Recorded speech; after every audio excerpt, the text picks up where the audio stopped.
ও দাদা কি করছো গো? এই তো বসে বসে গাঁজা বানাচ্ছি, আর কি করবো। ও আর এইসব কি গো এইগুলো? এই তো এটা তাড়ির মতন, আর এটা মধু আছে। আর লাস্টে খাবে তাই তো? একদম খাবো লাস্টে।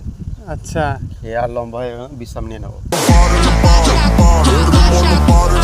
ও আর একটু হবে নাকি? কি হবে? গাঁজা? না, গাঁজা কোথায় পাওয়া যায় না, আমার কাছে একটুখানি ছিল করে খাচ্ছি। ও আর লাস্টে কাটি মেরে দেবো নাকি? না না, দেশলাই আছে আমার হ্যাঁ, কাছে। ও বাবা, ও তো কাজ করতে হবে না।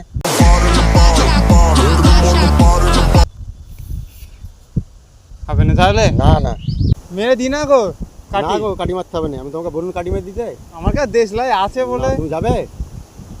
মারি না, কি হবে? আরে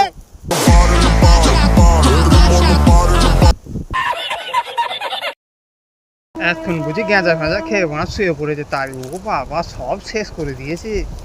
ওরা কেমন শুয়ে আছে রে বাবা, এই সময় কিছু বার করে দিয়ে মনে হয় শুয়ে আছে, এই সময় কিছু বার করে দিয়ে ও বাবা তারটাও শেষ করে দিয়েছে।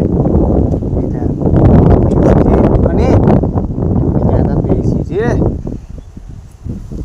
ও ফোন ফোন সব এইখানে আছে, চুরি করলো নাকি রে? সব খেয়ে শুয়ে পড়েছে রে। কেরা? এই আমি